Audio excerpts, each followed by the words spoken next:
Estimados participantes, la Escuela Nacional del Indecopi agradece su presencia y les desea muy buenas tardes. Es un placer dirigirme a ustedes y poder darles la más cordial bienvenida a la videoconferencia del día de hoy, titulada Derecho de Autor para Arquitectos. Mi nombre es Ciro Apaza Cámara y soy parte del equipo de ejecución de actividades académicas de la Escuela Nacional de Defensa de la Competencia y de la Propiedad Intelectual. A través de esta videoconferencia, la Escuela Nacional del Indecopi busca explicar los conceptos clave del derecho de autor, así como explorar información relevante sobre las herramientas que nos brinda el derecho de autor en base a nuestra legislación para ejercer una adecuada protección de nuestras obras. Para tal fin, el día de hoy nos acompañan dos ponentes. Primero, estará con nosotros la señora Eliana Guanilo Morán, quien es profesional en Derecho por la Universidad Nacional Mayor de San Marcos, con experiencia profesional en materia de propiedad intelectual, en especial sobre derechos de autor. Ella cuenta con cursos de especialización sobre propiedad intelectual en organismos internacionales tales como la Organización Mundial de la Propiedad Intelectual y la Dirección Nacional de Derecho de Autor de Colombia. Actualmente se desempeña como encargada del área de registros de la Dirección de Derechos de Autor del Indecopi. Seguidamente tendremos la presencia de la señora Luz Díaz Falcón, quien es licenciada en Bibliotecología y Ciencias de la Información de la Universidad Nacional Mayor de San Marcos, con diploma en Innovación para el Mercado por la Universidad de Leipzig en Alemania, además de ser egresada de la Maestría en Política y Gestión de Ciencia, Tecnología e Innovación de la Universidad Peruana Cayetano Heredia. Actualmente ella se desempeña como especialista del Centro de Información y Documentación del Indecopi. Antes de dejarlos con nuestra primera ponente, les expreso, a nombre de la Escuela Nacional del Indecopi, nuestra gratitud por su interés y puntualidad, y les doy nuevamente la bienvenida a esta videoconferencia. Adelante, Eliana. ¿Qué tal? ¿Cómo están? Vamos a comenzar la presentación del día de hoy. Muchas gracias, Ciro, por esa presentación inicial. Voy a proyectar la pantalla. Un segundo, por favor.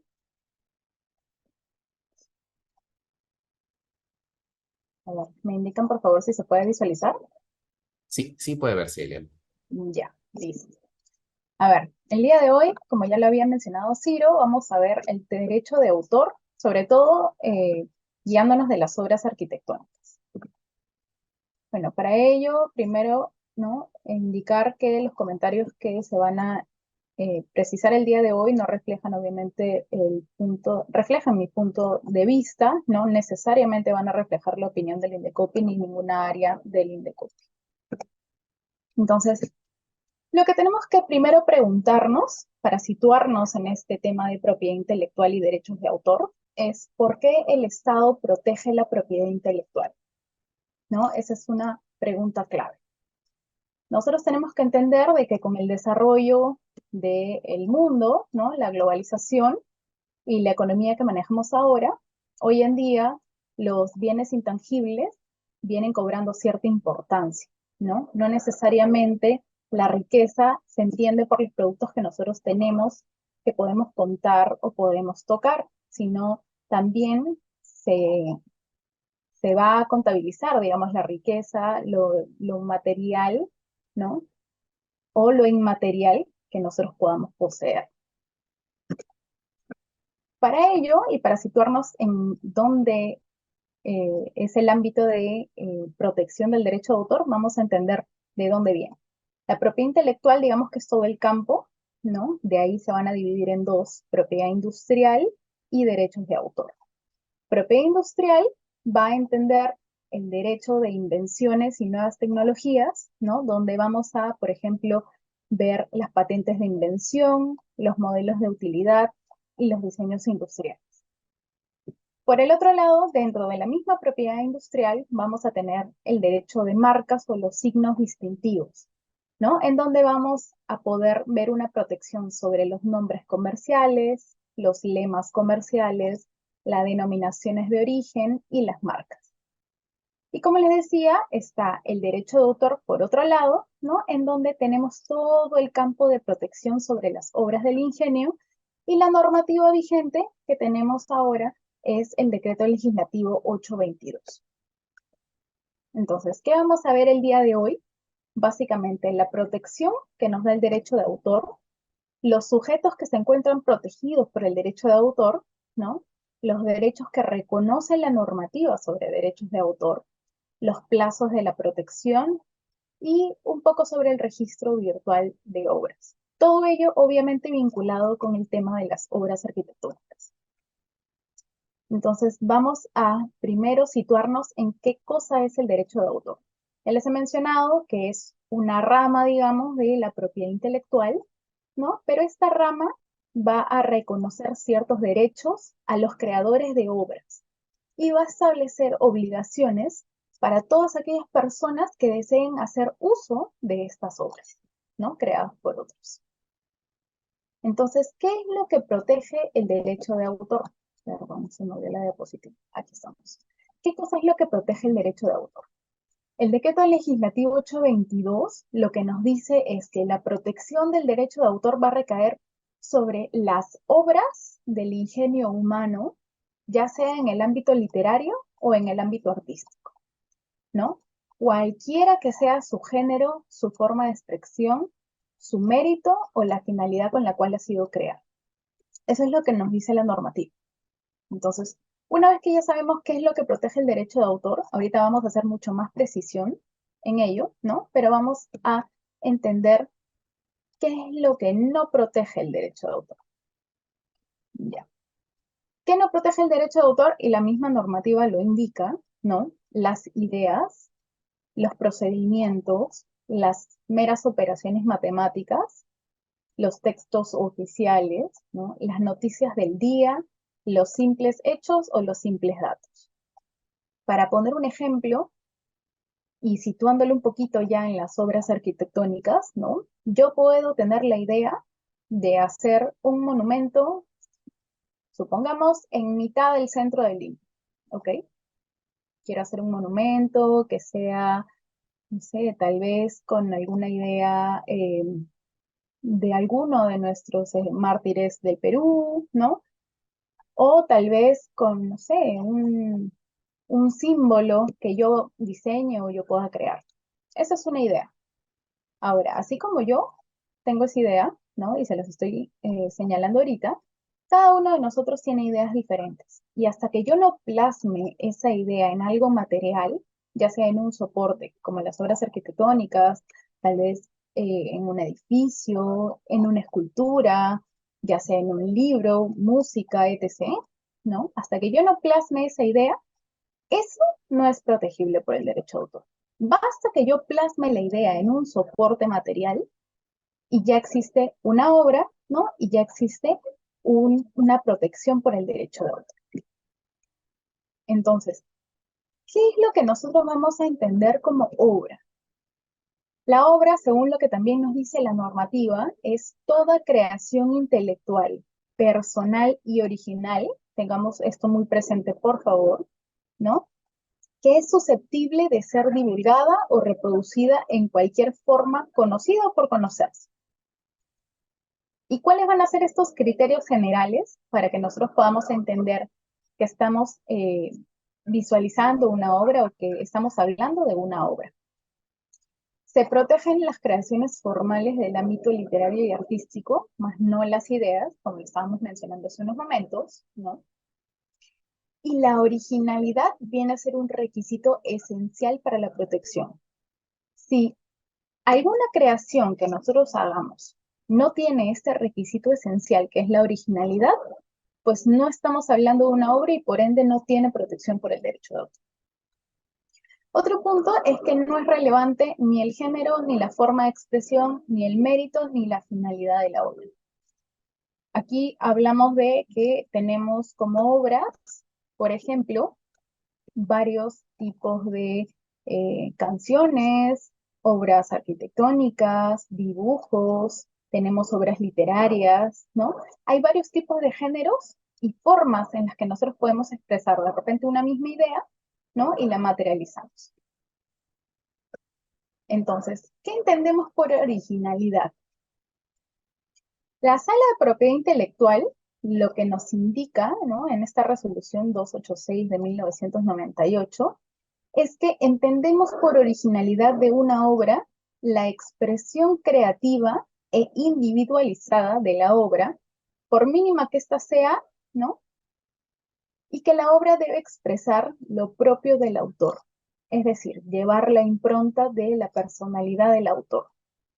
Poniéndole un ejemplo bastante sencillo, si nosotros, por ejemplo, nos vamos a un museo, ¿no? O vemos a través de internet diferentes tipos de obras, digamos, pinturas, y vemos una pintura de Picasso y vemos una pintura de Van Gogh, por el estilo, por la misma personalidad del autor, ¿no? Nosotros vamos tal vez a diferenciar qué obra hizo Van Gogh y qué obra hizo Picasso, porque tienen esa característica que es la originalidad, esa expresión, ¿no? Del mismo autor, de la personalidad del autor trasladada a la obra, ¿no? Entonces aquí también nos dice, mediante la misma se propone que la creación debe tener un vínculo entre la personalidad del autor y su creación. Eso es justo lo que les mencionaba, ¿no? Es un sello personal en las obras. Esto se puede ver no solamente a través de la pintura, en las canciones también, ¿no? Podemos notar la personalidad del autor y el sello personal que le da a cada uno de sus temas musicales, por ejemplo, a cada uno de los estilos que puede tener diferentes actores o autores, ¿no? Entonces, ¿cuáles van a ser estas obras protegidas por el derecho de autor? Tenemos obras artísticas, obras literarias, obras audiovisuales, software o programas de computación, tenemos fonogramas, ¿no? Entre otros. Dentro de las obras artísticas vamos a tener música, obras arquitectónicas, que es lo que venimos a desarrollar el día de hoy, ¿no? Dibujos, diseños, fotografías. Entre las obras literarias es básicamente todo lo que sean textos originales, ¿no? Y personales, como las novelas, los poemas, cuentos, guiones cinematográficos, cómics, ¿no? Entre otras cosas. Entonces, ahora vamos, ya que ya sabemos, digamos, lo general sobre el derecho de autor, lo general, ya sabemos que es una obra, ya sabemos cuándo vamos a considerar que una creación es una obra y por ende tiene estos derechos de autor, ¿no? Ahora vamos a plasmar todo ese conocimiento en las obras artísticas arquitectónicas. Entonces, la primera pregunta sería, ¿qué es una obra arquitectónica? La normativa sobre derecho de autor no nos establece una definición exacta sobre qué es una obra arquitectónica. Sin embargo, la doctrina lo que nos dice es lo siguiente. Se va a entender como una obra arquitectónica a aquella creación arquitectónica objetiva que puede proyectarse en construcciones de novedosas fachadas a las nuevas concepciones de edificios, en especial los edificios o construcciones similares como los proyectos, diseños, croquis, planos y maquetas elaborados para la edición. A esto es lo que nosotros podemos entender como una obra arquitectónica. ¿Qué va a incluir la protección? ¿No? La protección de una obra arquitectónica incluye tanto los planos como las maquetas de la obra arquitectónica. Y también incluye la edificación en sí misma. Una vez que sabemos que es una obra arquitectónica, por ejemplo, aquí hay varios edificios, ¿no? Edificaciones, obras arquitectónicas en todo el mundo. Podemos ver la Torre Eiffel, podemos ver el Ministerio de Educación en el Perú, ¿no? Que tiene una forma particular, tiene un diseño y una estructura particular, el Coliseo Romano, el edificio Lotus en China, la Ópera de Sydney, ese edificio, por ejemplo, en República Checa, entre otros. Entonces, ahora que ya sabemos que este tipo de edificios, de edificaciones, pueden ser considerados obras arquitectónicas, tenemos que tener muy en claro a quién se va a considerar como autor. Este es un ejemplo de una fotografía de un macaco, ¿no? Que se tomó una selfie, lo que generó bastante controversia a nivel no solamente de Estados Unidos, sino a nivel mundial, ¿no? Porque aquí caíamos en esta pregunta, de a quién se le considera un autor. Esta fotografía, para resumir la historia, digamos, es un investigador, un fotógrafo, ¿no? Viaja a Indonesia, si no me equivoco, es esta selva, ¿no? En donde viven este tipo de especies que son los macacos. En una de esas comienza a tomar fotografías, ¿no? Y deja una cámara cerca a una cierta cantidad de macacos. Y este macaco en especial, asumo yo, le causó mucha curiosidad la cámara, agarra la cámara y vamos a decir por suerte, ¿no?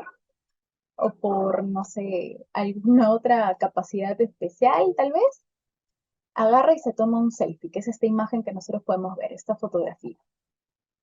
Entonces, aquí viene el detalle. ¿Quién es el autor? ¿El macaco? ¿El dueño de la fotografía? ¿A quiénes considerarían de repente ustedes que es el autor de esta fotografía? Después de toda la deliberación a nivel mundial, digamos, tuvimos una definición en común, ¿no? Los animales, las máquinas, las empresas o las instituciones no son autores. ¿Por qué?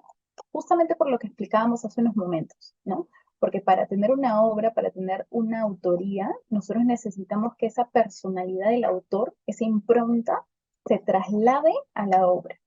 Y ni una máquina, ni un animal, ni una empresa o una institución tiene esa personalidad propia, ese estilo propio, ¿no? Salvo los humanos. Entonces, nuestra legislación, en el artículo 2, lo que nos dice es, se entiende por autor a toda persona natural que realiza la creación intelectual. Solamente a la persona natural. No a las personas jurídicas, no a las máquinas, no a los animales. Entonces, ¿quién podría considerarse el autor de una obra arquitectónica? Ya plasmándolo en las obras arquitectónicas, ¿no? Va a ser aquella persona que diseñe la obra en cuestión. Ojo, no es un requisito que se tenga el título profesional de arquitecto, por si acaso, ¿no? Entonces, aquí pueden haber varios supuestos. Uno de ellos es que exista un único autor o un único arquitecto. En estos casos, por ejemplo, los asistentes o los colaboradores técnicos, ¿no? Del autor, del único autor o del arquitecto, que solo van a trazar las líneas, las formas que han sido concebidas y ordenadas por el autor, estas personas no van a ser autores, sino solamente el arquitecto o, bueno, si es que de repente es un ingeniero o un dibujante, ¿no? Un artista en general, ¿no? Solamente va a ser la persona que tiene todo la técnica y que diseña toda la obra, ¿no? ¿Cuál es el otro punto o la otra situación en la que son dos o más arquitectos? Usualmente, ¿no? Eh, hay dos o más arquitectos de una misma obra arquitectónica cuando se trata, por ejemplo, de una obra que tiene mayor complejidad, ¿no? En este tipo de obras existe una coautoría, normalmente una cotitularidad también, ahorita vamos a ver eso, ¿no? Pero ambas personas que han aportado a esta obra, porque de repente, no sé, estamos hablando de un edificio de, no sé, 100 pisos, ¿no? O una obra arquitectónica que tiene una complejidad mucho mayor, necesita pues no solamente un arquitecto, sino de repente más, ¿no? O más personas, ¿no? Entonces estamos hablando de una obra en colaboración, ¿no? Y para ello hay ciertas normas que se indican en el artículo 14 de la ley, ¿no? Que van a establecer qué es lo que pasa cuando hay una obra en colaboración, cuando son más personas las que participan de este desarrollo o de esta creación. Entonces, una vez que ya sabemos quién es el autor, tenemos que saber quién es el titular. El titular es aquella persona que va a tener todos los derechos patrimoniales sobre una obra, ¿no? Normalmente, el primer titular o el titular originario de una obra, sea la que sea, ¿no? Es el mismo autor. Es decir, yo creo un dibujo, sobre este dibujo, automáticamente yo, cuando termino el dibujo, soy titular y soy autor de ese dibujo, ¿no?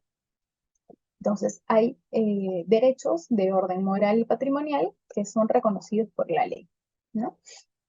Entonces, sin embargo, la norma también nos dice lo siguiente, que se van a poder beneficiar terceras personas, ya sean personas naturales o personas jurídicas, ¿no? De ciertas maneras. Y ahorita lo vamos a ver. Entonces, acá está la pregunta, ¿no? ¿Una tercera persona puede ser titular? La respuesta es sí. ¿A qué se llama esto o cómo se llama esto? Se llama y se le conoce como titularidad derivada. ¿Qué quiere decir? Por ejemplo, en la normativa nos dice que la titularidad que la tengo yo como autor la puedo trasladar a otra persona de diferentes maneras. Una de ellas es mortis causa, es decir, una vez que yo fallezca, ¿no? Y yo tengo la titularidad de mi obra, puedo trasladar, traspasar o transferir de manera automática, por decirlo de alguna manera, eh, mis derechos patrimoniales, ¿no? Esa titularidad a mis herederos, a mi sucesión intestada, ¿no? ¿Cuál es la otra forma? A través de una cesión de derechos, firmando un contrato, ¿no? En mi persona como titular originario con una tercera persona, ya sea natural o jurídica, que viene a ser el titular derivado, ¿no? En donde yo le voy a trasladar ciertos derechos o todos los derechos patrimoniales, ¿no? Por un lapso de tiempo y con cada uno de los términos de las cláusulas correspondientes. ¿Qué es la otra manera, digamos? ¿Cuál es la otra manera en la que nosotros podamos trasladar tal vez una titularidad?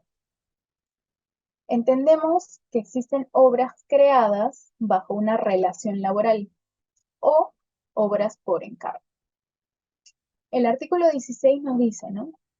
Nos habla básicamente de que existen este tipo de obras bajo relación laboral. Para ponerlo de manera muy clara es, yo trabajo para una entidad, yo trabajo para una empresa, ¿no? Para una institución, y en el desarrollo de mis labores dentro de mi contrato, que constan dentro del contrato, ¿no? Desarrollo ciertas obras o creo ciertas obras. Por ejemplo, y ya plasmándolo al tema, un arquitecto que trabaja en una empresa, ¿no? De diseños de edificios o de edificaciones, realiza, de acuerdo a su contrato, normalmente diseños y planos arquitectónicos, ¿no? Bajo una relación laboral. Ahí hay una titularidad, ¿no? Que la va a tener la empresa sobre la creación de esta persona. De ahí vamos a dar unos tips y unos detalles sobre este tipo de relación, ¿no? De esta titularidad. Pero vamos a seguir explicando. Y cuando se tratan de obras creadas por encargo, por ejemplo, quiere decir, si yo quiero construir una casa, ¿ok? Y bueno, yo no soy una persona de repente que sepa dibujar, que sepa hacer planos, no tengo la menor idea al respecto, pero quiero tener una casa y quiero hacerle un diseño, tengo una idea más o menos, ¿no? ¿Qué hago? Contrato de repente a un ingeniero y contrato a un arquitecto para que me haga el diseño y el plano arquitectónico de la edificación que yo quiero construir. Ahí estamos hablando de la ejecución de un contrato por encargo, ¿no? En donde yo estoy encargándole a cierta persona que realice una obra, ¿no? Bajo ciertos parámetros, bajo ciertas ideas, teniendo ciertas consideraciones. Aquí también hay una relación de titularidad, ¿no? De la persona que está encargando sobre la obra que está creando esta persona que tiene el encargo. Entonces, una vez que sabemos más o menos las titularidades, que es un autor, que este autor va a ser titular originario, que después va a poder ser otra persona el titular de estos derechos, tenemos que saber qué son estos derechos y cuáles son estos derechos que la norma nos da a estos autores o titulares. Tenemos dos tipos de derechos. Derechos morales, ¿no?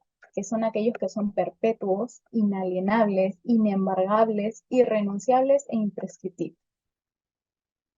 Y por otro lado tenemos los derechos patrimoniales, que son aquellos que son básicamente económicos, que yo puedo transferir, que yo puedo trasladar a otras personas, ¿no? Que de repente me van a generar un tipo de ingreso económico, ¿no?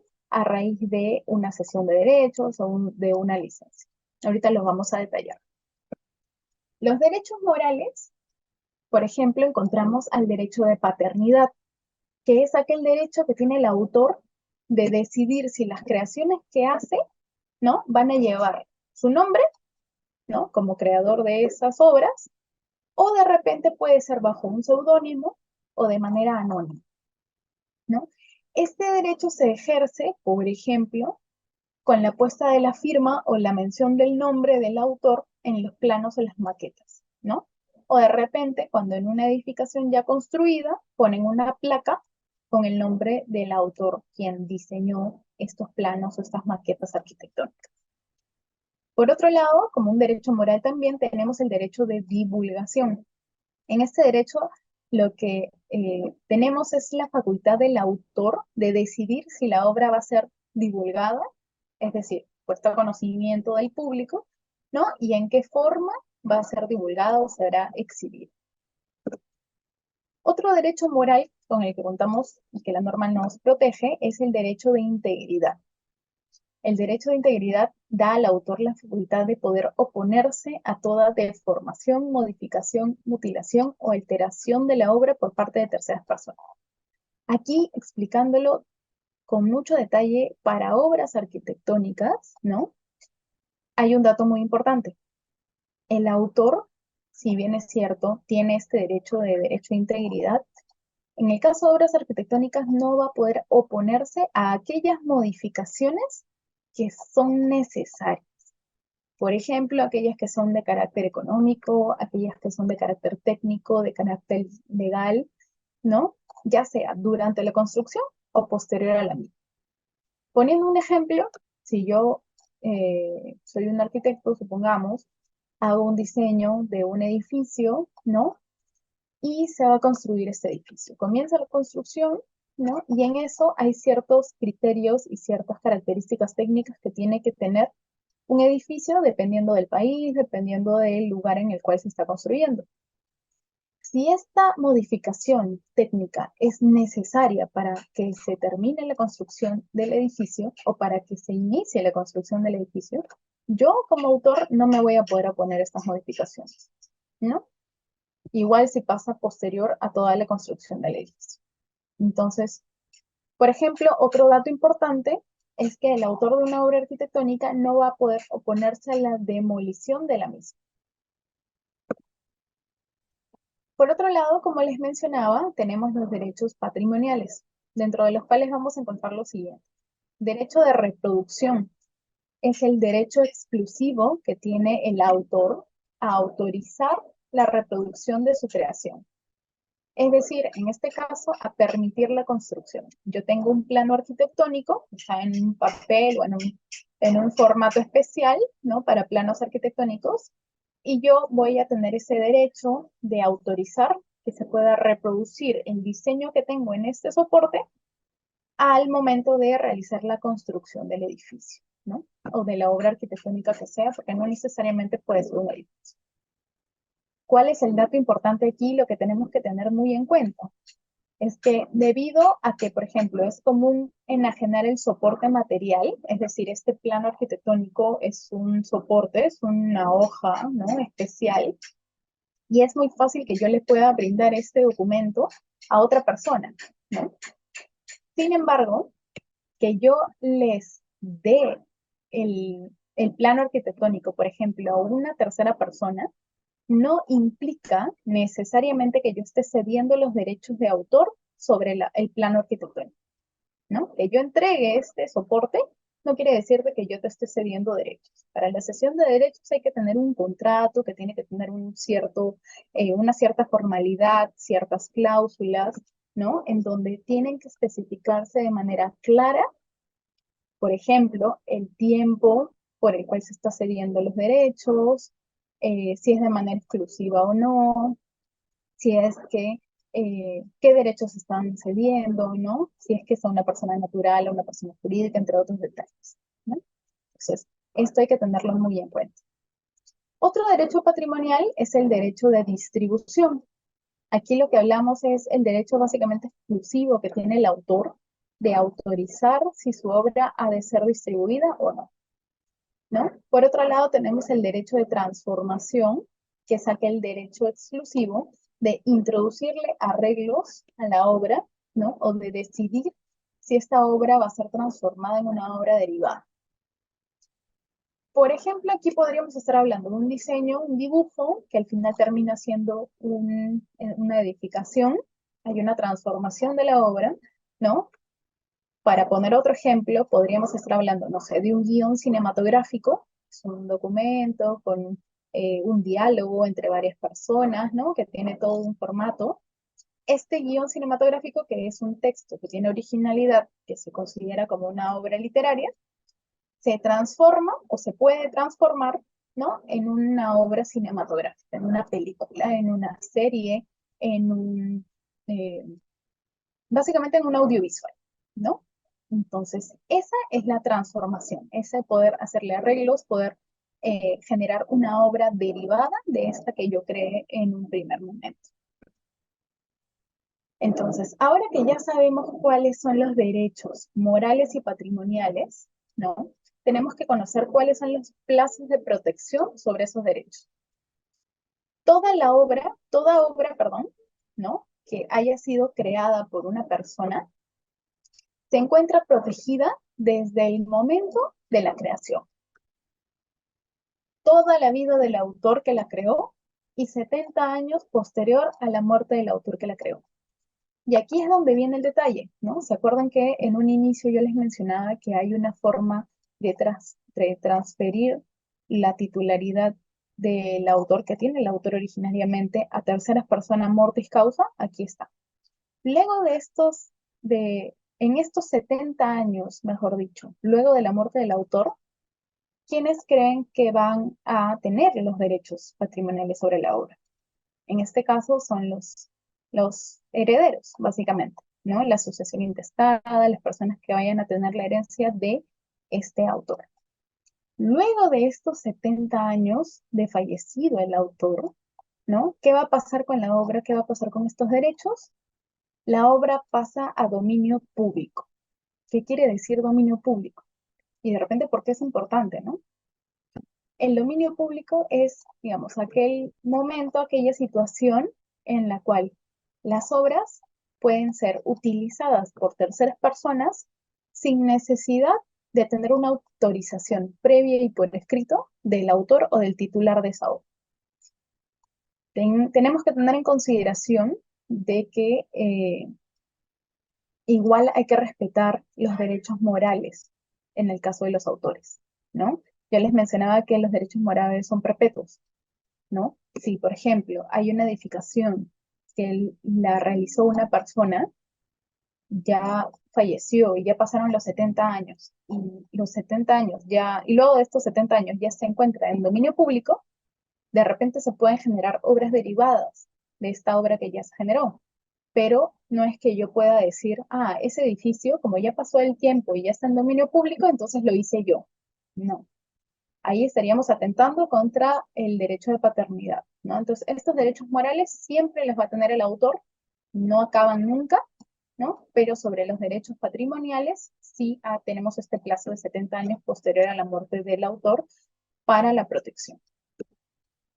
Entonces, ahora lo que podemos hacer es, y para ponerlo más en contexto, es ver un caso que se tuvo ante la Comisión de Derecho de Autor, por ejemplo, ¿no? Tenemos un caso en el cual una persona X era un ingeniero, ¿no?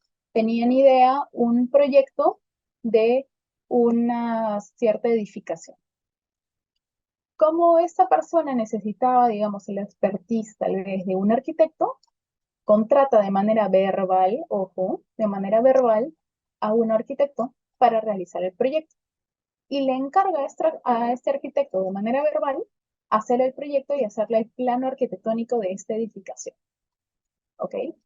Una vez de que el arquitecto realiza el plano arquitectónico, hacen todas las coordinaciones correspondientes, entrega el plano arquitectónico, este arquitecto registra ante la Dirección de Derechos de Autor la obra arquitectónica, pero con un detalle.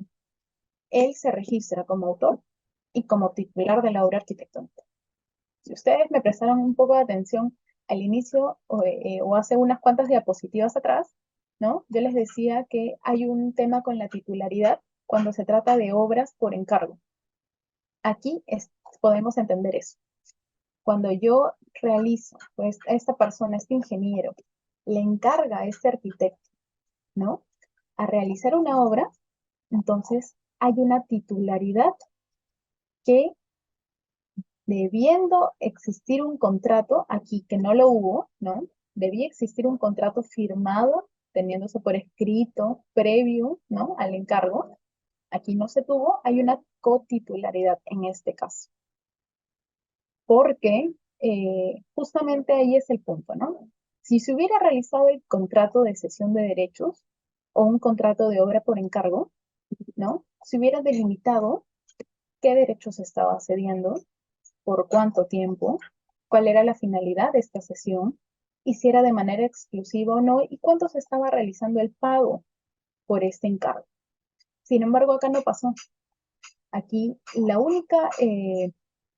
único encargo que se realizó fue de manera verbal. El único contrato, por así decirlo, se realizó de manera verbal. Entonces, cuando se vio este caso ante la Comisión de Derechos de Autor, ¿no? Por un tema de que ambas personas eran conscientes de que había existido este encargo, ¿no? La comisión pudo entender la situación y pudo determinar de que efectivamente hay una cotitularidad, ¿no? Una titularidad no exclusiva de las dos personas, que eso nos dice la norma, ¿no? Porque no hay un contrato de cesión de derechos. Entonces, ¿cuál es la finalidad de este ejemplo? ¿Qué es lo que les recomendamos siempre a, bueno, a ustedes como son arquitectos? Está dirigido a arquitectos básicamente esta charla, ¿no? Para todas aquellas personas que son creadoras de obras en general. Si van a realizar una obra, para una tercera persona, ya sea natural o jurídica, lo recomendable, lo que les sugerimos es que siempre se firme una cesión de derechos, que las cláusulas sean muy, muy claras, ¿no? Y que puedan determinarse el tiempo, si es de manera exclusiva o no, si es de manera gratuita o hay un pago de por medio, si es que qué derechos están cediendo, entre otras cláusulas que puede tener el contrato, ¿no? Para que ante cualquier conflicto que pueda existir, podamos nosotros decir, ok, un segundo, yo acá tengo mi contrato, ¿no? Mi contrato dice A, B, C, y por ende se tiene que respetar ese contrato, ¿no? Y ninguna de las dos partes se va a vulnerar ningún derecho de autor, ya sea moral o patrimonial. Entonces, ¿qué es uno de los puntos muy recomendables, por ejemplo, ¿no? Para evitar este tipo de vulneraciones a los derechos de autor o de conflictos por una infracción al derecho de autor? El Registro Nacional de Obras. Si bien el registro no es obligatorio, sino es meramente declarativo, ¿no? Porque como ya lo indiqué, las obras se encuentran protegidas por el derecho de autor desde que son creadas, ¿no? Hay ciertas ventajas que nos va a dar el registro. Una de ellas es que constituye un medio de prueba. Si es que hay un conflicto entre una tercera persona que, por ejemplo, está diciendo que la obra que yo creé es de ella o de él, ¿no? Entonces, a través de mi registro, yo puedo demostrar de que esa obra no es de esa persona, sino que es mía. Si es que una persona está utilizando mi obra sin mi autorización, yo puedo demostrar a través del certificado, que es un documento emitido por la Dirección de Derecho de Autor del INDECOPI, ¿no? Que yo soy autor, yo soy titular de esa obra y por tanto, todas aquellas personas que quieran usar mi obra van a tener que solicitarme autorización a mí. ¿Cuál es la otra ventaja? Que tiene publicidad registral. Es decir, cualquier persona que desee puede solicitar información sobre un expediente que se encuentra entre la Dirección de Derecho de Autor, ¿no? Para ver si es que una determinada obra se encuentra registrada o no. Y tiene seguridad jurídica, es decir, estamos hablando de un documento emitido por la Dirección de Derecho de Autor, ¿no? Con una firma, ya sea física o digital, ¿no? Del director de derechos de autor, que va a darle una validez a este documento emitido, ¿no? Para que pueda servir para medios de prueba, de repente para garantías ante entidades financieras, entre otros trámites que puedan realizar las personas o los autores de las obras, ¿no?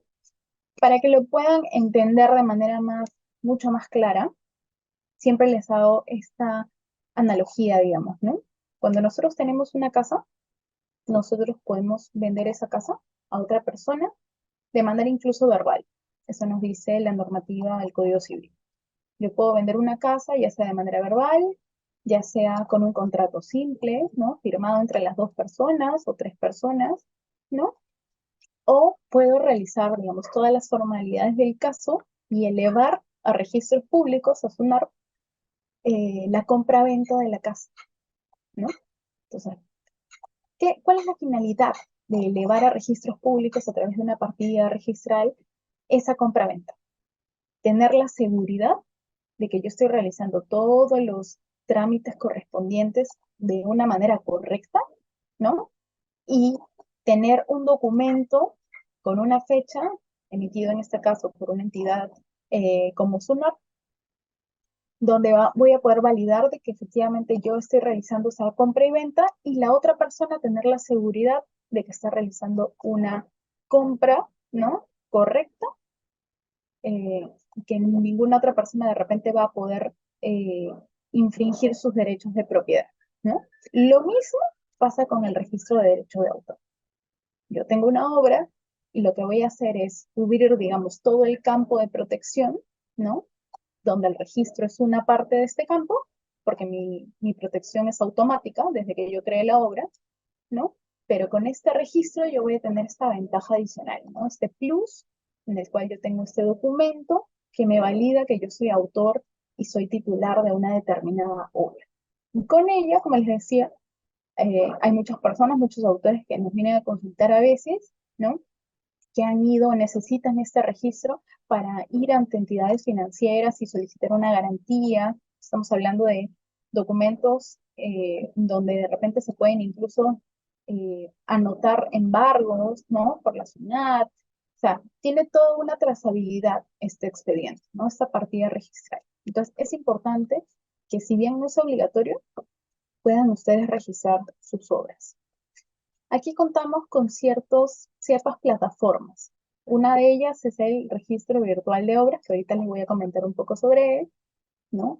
La plataforma de consulta de expedientes, que pueden hacerlo en la web, solicitar de repente información, ver información sobre alguna determinada obra, hacer una búsqueda por el título, de repente por una persona, saber si una persona determinada tiene una obra registrada ante la Dirección de Derechos de Autor, y el catálogo de obras en dominio público, que en este caso solamente está habilitado para obras literarias, ¿no? Que se encuentran en dominio público para que pueda servirles para generar obras derivadas de esas obras que ya, pues después de todo el plazo de protección, 70 años después de la muerte de los autores, ya están a dominio y disposición de todas las personas. Entonces, esta es la plataforma de registro virtual de obras, ¿no? Por ahora, la plataforma está dirigida solamente a las obras literarias y obras artísticas. Sin embargo, acá como estamos hablando de obras arquitectónicas, esta calza dentro de las obras artísticas, como les he mencionado. Esta plataforma es totalmente digital, ¿no? Eh, Tiene ciertos términos y condiciones para que puedan usarse. Por mencionarle algunos, está dirigida básicamente a personas mayores de edad, ¿no? Para aquellas personas que sean autores y titulares de sus obras, ¿no? No para empresas. Por ahora, al menos no está dirigida para empresas, ¿no?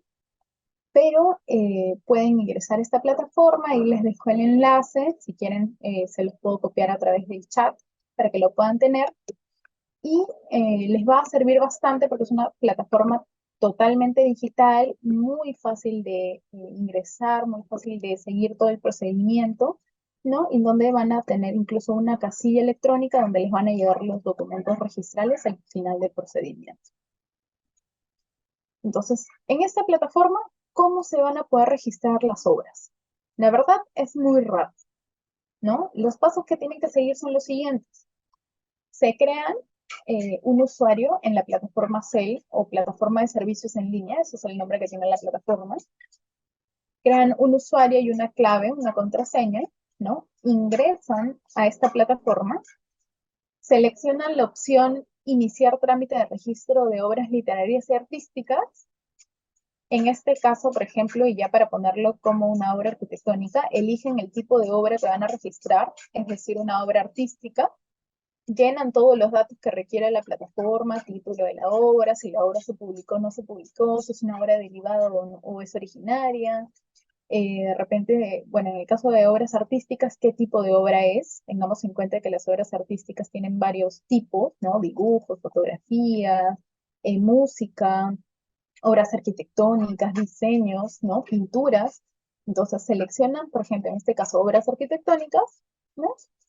Y siguen todos los pasos, validan el pago correspondiente que tienen que hacer en el Banco de la Nación o en la plataforma del mismo banco pagalo.pe.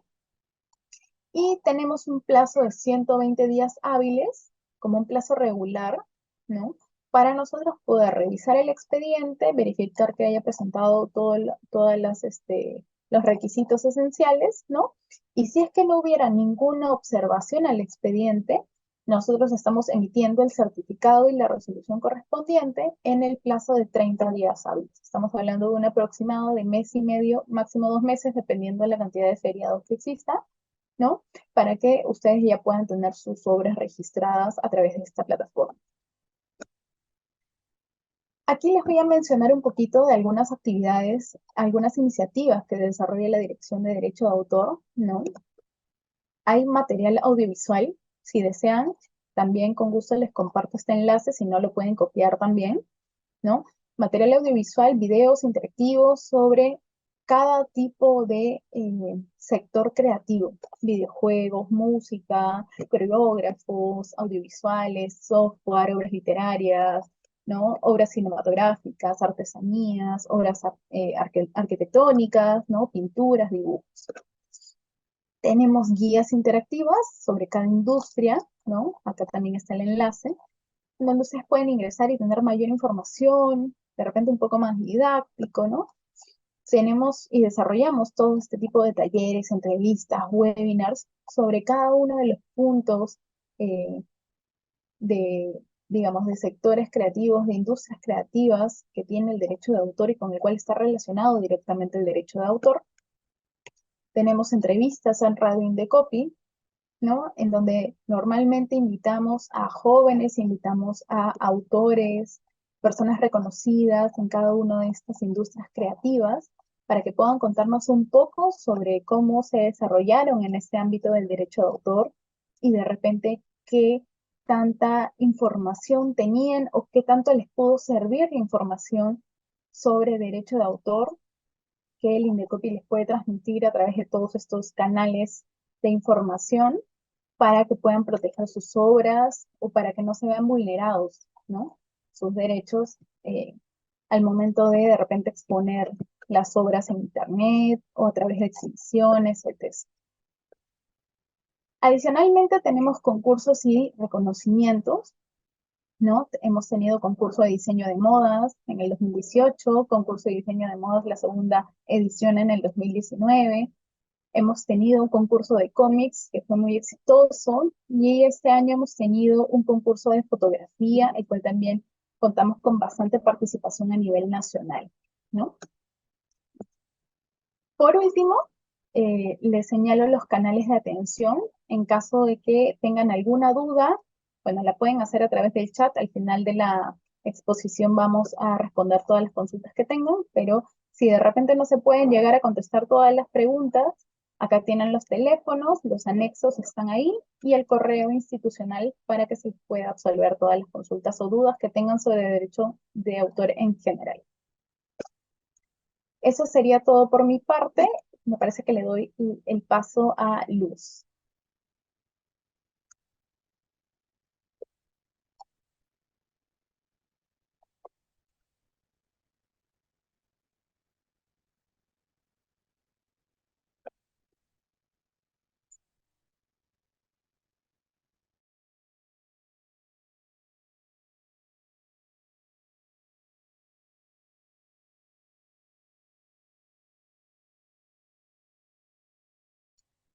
A ver, ¿me indican si es que Luz está por ahí?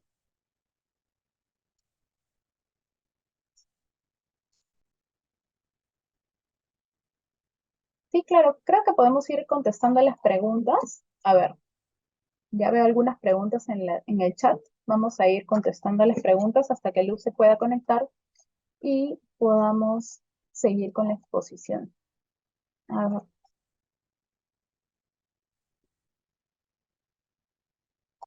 A ver, mire, hay una pregunta que dice Candy Romero, dice, buenas tardes, ¿qué tipo de observaciones harían que se rechace el derecho de autor y cuál es la tasa de pago por este trámite? A ver, existen algunas observaciones que la Dirección de Derechos de Autor puede realizar al momento de verificar un expediente. Por ejemplo, pueden ser observaciones de forma, ¿no? Es decir, le faltó llenar alguna información, no presentaron la tasa correcta, no firmaron el formato, eh, o la información que de repente nos consignaron en el formato está incompleta o es incorrecta, ¿no? No la podemos validar. De repente el soporte en el cual presentaron ustedes el material, la obra a registrarse, no se puede abrir o se encuentra vacío. Todos esos serían observaciones de forma, ¿no? Que se puede realizar en un expediente.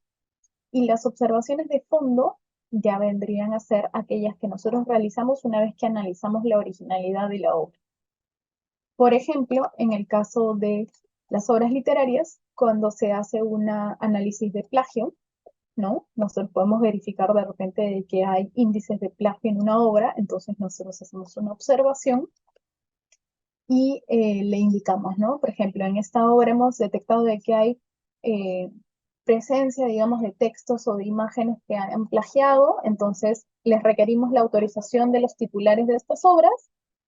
En su caso, de obras literarias, por ejemplo, aplicando de repente la excepción de las citas, o que se presente la obra sin estos textos o sin estas imágenes que pueden vulnerar derechos de autor de otras personas, ¿no?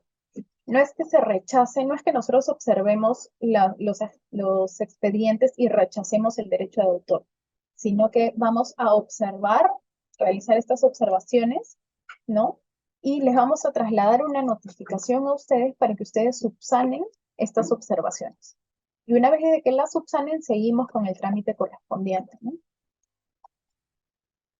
El pago de la tasa, por otro lado, me parece que esa era la segunda pregunta, ¿no? Va a variar dependiendo del tipo de obra o de registro que ustedes deseen hacer, ¿no? Por ejemplo, en el caso de obras arquitectónicas o de obras artísticas, tenemos el pago de la tasa de 195 soles si lo hacen a través de la mesa de partes virtual o mesa de partes presencial, o si es que utilizan la plataforma de registro de obras literarias y artísticas, por ejemplo, el pago ahí es un poco menor, es de 136,50 soles, ¿no?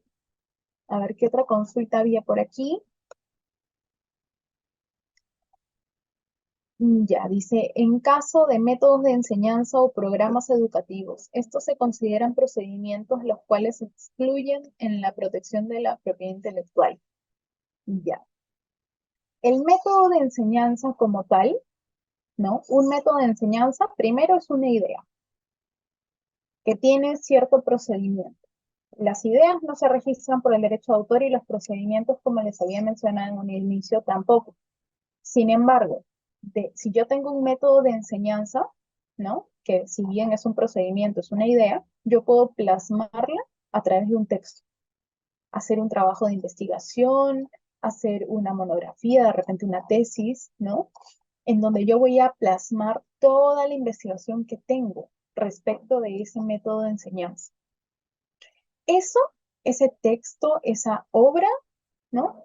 Si es que cuenta con el requisito esencial de originalidad, sí podría ser protegible por el derecho de autor, siempre y cuando sea original y no tenga índices de plagio, ¿no?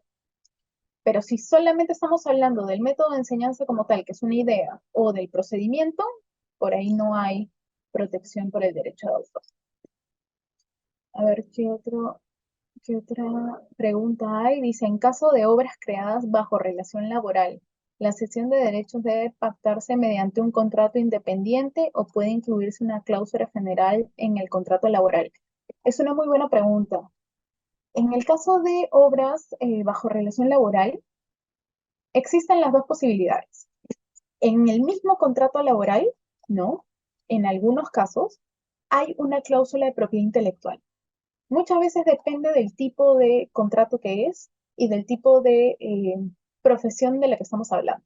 Por ejemplo, en el caso de los arquitectos, si trabajan en una empresa que se dedica diariamente a ver este tipo de creaciones, probablemente en el contrato laboral tengan este tipo de cláusula, en donde se vaya a expresar, por ejemplo, ¿no?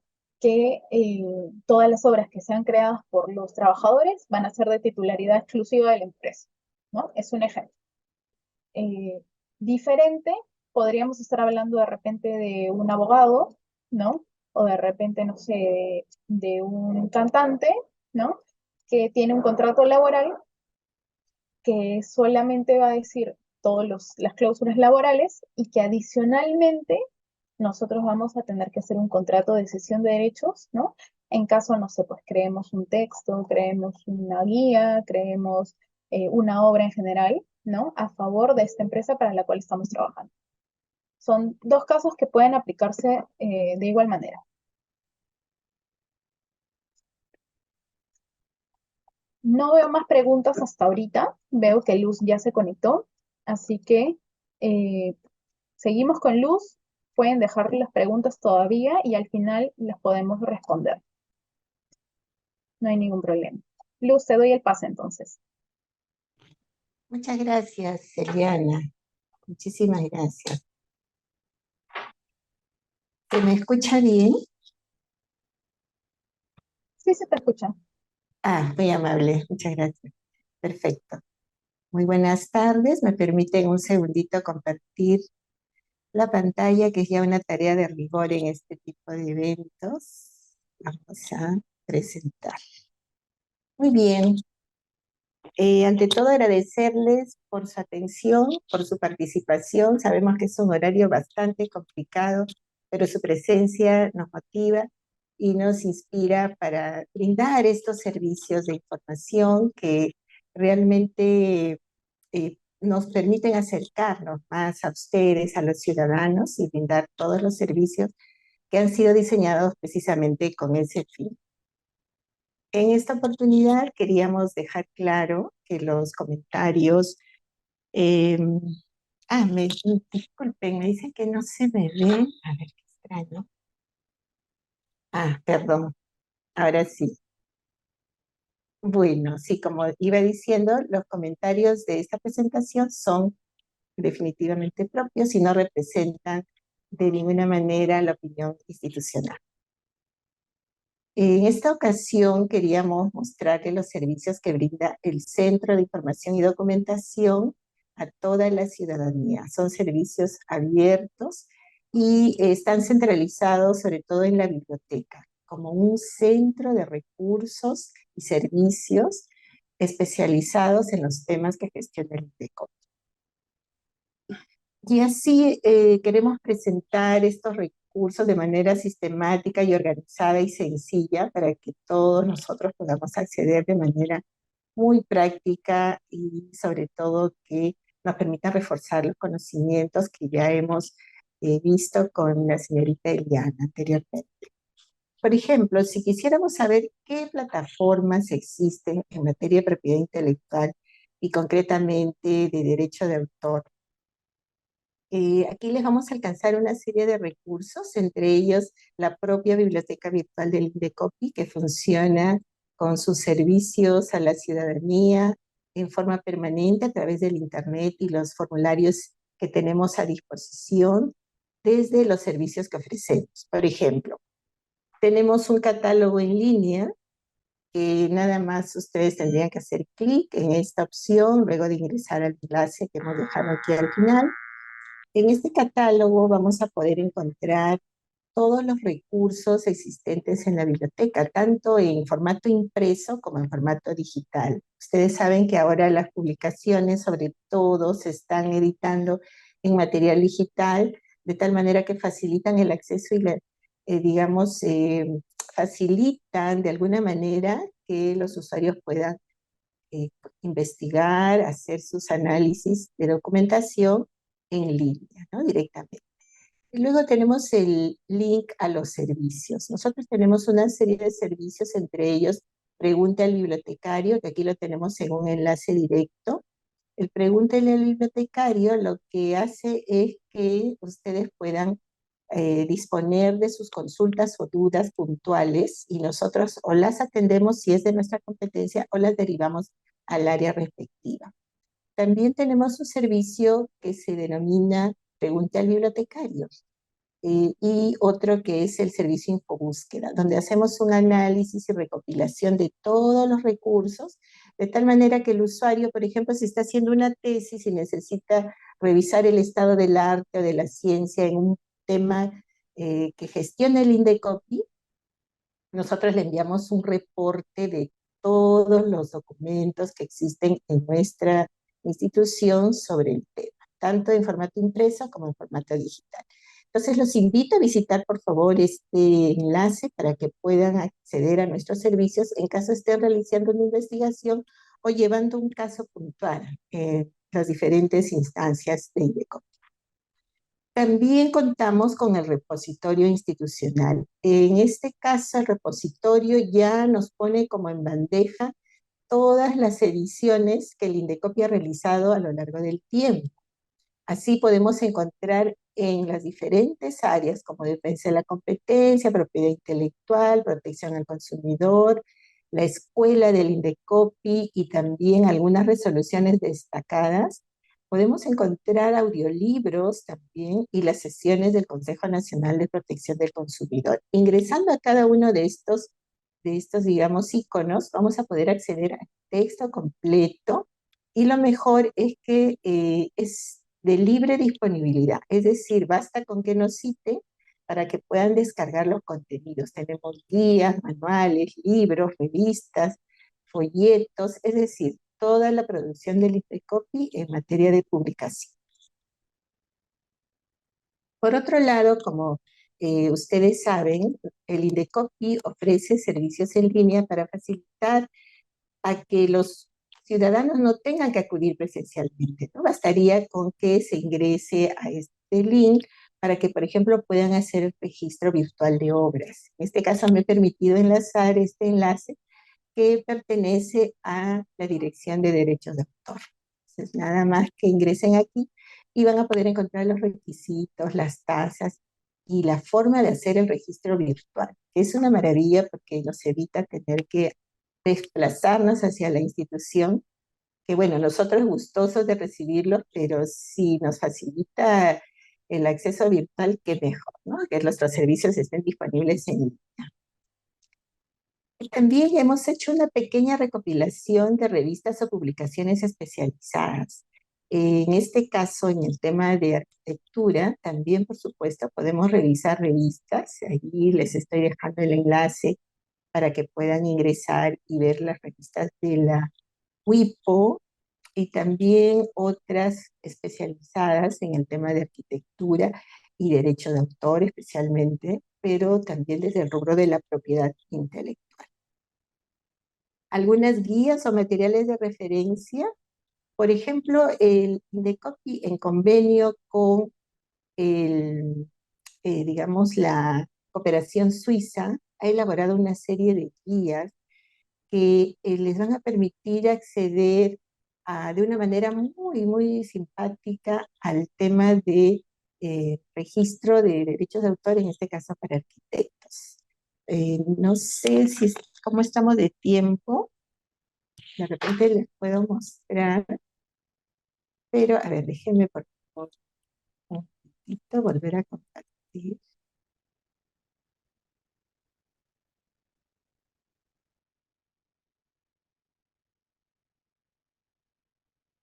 Vamos a ver.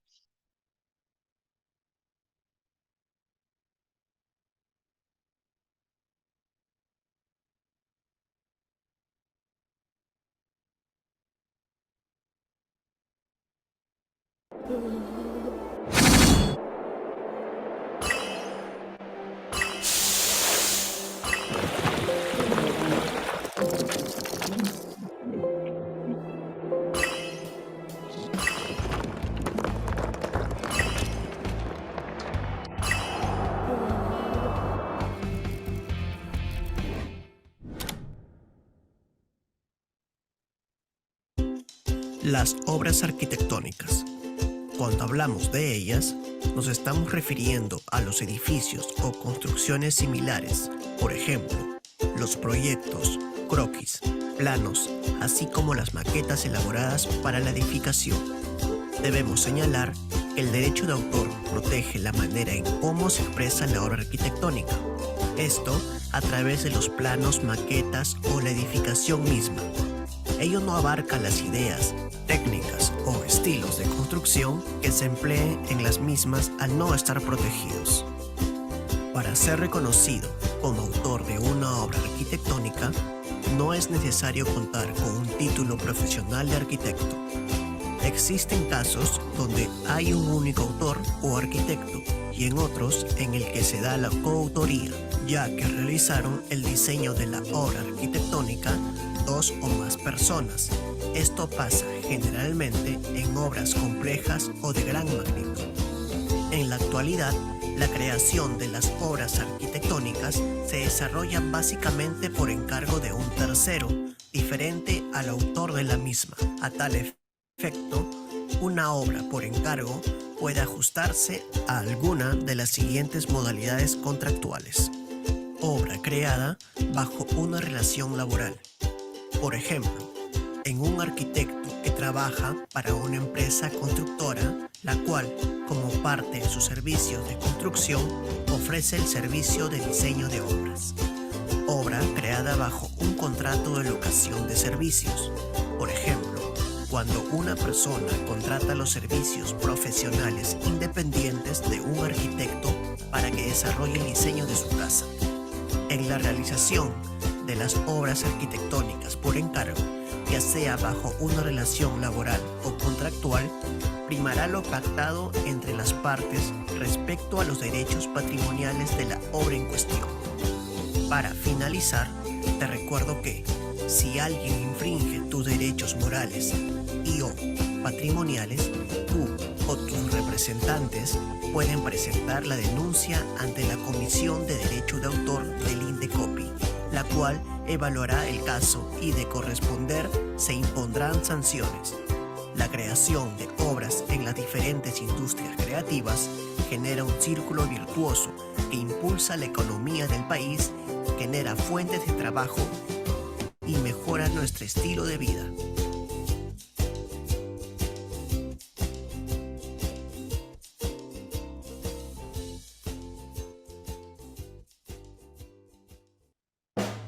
No importa. Bueno, este es uno de los tantos recursos que tiene la institución para facilitar estos contenidos que a veces pueden ser complejos, pero que de una manera amena se pueden visualizar. Hay una serie de videos, de guías que pueden revisar ingresando al enlace que le estamos dejando. También, por supuesto, tenemos algunos títulos, unos libros sobre el tema que pueden consultar con mucho gusto en nuestra biblioteca. Los esperamos de lunes a viernes, de 8:30 a 4:30, para que puedan consultar este y otros materiales, como les decía, que vamos a mostrar más adelante. Precisamente nos referíamos a las bases de datos y estas bases de datos contienen los libros, las revistas y los artículos que han sido procesados y que, digamos, tienen un nivel académico estándar, ¿no? Que pasan por procesos de verificación, de revisión por pares, es decir, que es información validada, información científica, y que nos asegura que el contenido es realmente válido para nuestras investigaciones, en nuestra lectura, nuestra información en general. Una de ellas es la base de datos VILEX. Es una base de datos jurídica que contiene en su, digamos, amplio espectro temas de derecho, básicamente, por supuesto, propiedad intelectual, y está clasificada por los siguientes términos, ¿no? Legislación y normativa, es decir, encontramos todas las normas asociadas a los temas específicos, jurisprudencia, doctrina administrativa, libros y revistas, por supuesto, incluso blogs que tratan sobre los temas que estamos buscando, proyectos normativos, que son los proyectos que han sido presentados en el Congreso, noticias, boletines, en fin, hay una gran riqueza de contenidos y el Indecopi ha suscrito esta base de datos para poder brindarles la información más completa posible. Adicionalmente, tenemos la base de datos Dialnet. Esta base de datos contiene, como estamos viendo, una serie de recursos bastante importantes. En este caso, esta base de datos es multidisciplinaria, es decir, tiene temas de todas las ciencias, incluyendo las jurídicas y las humanidades. Entonces, podemos hacer una búsqueda y obtener información a texto completo, tanto de libros, revistas y de tesis doctorales, que es, digamos, su fuerte, ¿no? Ellos prácticamente es la única base de datos que ha procesado gran cantidad de tesis a nivel doctoral del mundo, de todas las universidades más reconocidas. Y también contamos con un recurso adicional que a veces pocas personas conocen, que es el movimiento Open Access o su traducción del movimiento de acceso abierto. Como vemos en la diapositiva, su principal finalidad es democratizar la información, es decir, que sin la necesidad de suscripciones o de pagos por licencias, se puede acceder a la información científica, porque el nivel de estas bases de datos también es muy alto, es un nivel académico y científico validado en la comunidad científica. Entonces, en el enlace que figura al final de la diapositiva vamos a poder encontrar todos esos recursos, especialmente es un catálogo, una base de datos bastante amigable donde podemos hacer búsquedas no solo de este tema, sino de muchísimos otros. Y también, aparte del DOAJ, tenemos todas estas otras bases de datos que pertenecen a ese movimiento, es decir, que son de acceso abierto, lo cual ya es una gran ventaja en estos momentos, pues no hace falta más que conectarse a Internet y poder tener acceso a esta información. Incluso muchas de ellas tienen indicadores bibliométricos para poder medir el índice de citas que tenga cada uno de los artículos y que contribuyan a poder mejorar nuestro nivel de investigación, ¿no? Estas son bases de datos que probablemente ya conozcan, son, digamos, más conocidas, y estas otras que, digamos, son sobre todo ya para temas más científicos, pero que también son un gran recurso para hacer la investigación. En este caso, algunas de ellas sí son a través de licencias, pero queríamos consignarlas para tener la gama completa de recursos de información a los cuales podemos acceder, digamos, sería indispensable antes de hacer una investigación. Para complementar, también por supuesto en este marco están las leyes y regulaciones nacionales. Y en esta oportunidad nos gustaría mostrar la base de datos WIPOLEX, que en este caso es exclusivamente para búsqueda de leyes, tratados, sentencias, y está organizada en materia de propiedad intelectual y por países. Podemos acceder a información de las normas por cada país y de los diversos temas, ¿no? Es una base de datos internacional. También, por supuesto, tiene una serie de recursos complementarios y en este link, mejor dicho, haciendo clic a las imágenes, vamos a poder acceder a la información. Y el Indecopi, por supuesto, también ha organizado todas las resoluciones emitidas en un buscador de jurisprudencia. Aquí podemos encontrar tanto a nivel del tribunal como de las diferentes comisiones, aquellas resoluciones a texto completo que han sido emitidas por la institución y en este caso, por ejemplo, en propiedad intelectual, podemos ingresar directamente allí o al tribunal y a la sala especializada de propiedad intelectual. En ambos casos vamos a encontrar resoluciones emitidas por la institución y que se pueden visualizar, descargar y ver de manera completamente libre. Bueno, eso sería todo por mi parte. Me gustaría conocer qué se llevan, qué les ha parecido esta serie de recursos que han podido visualizar.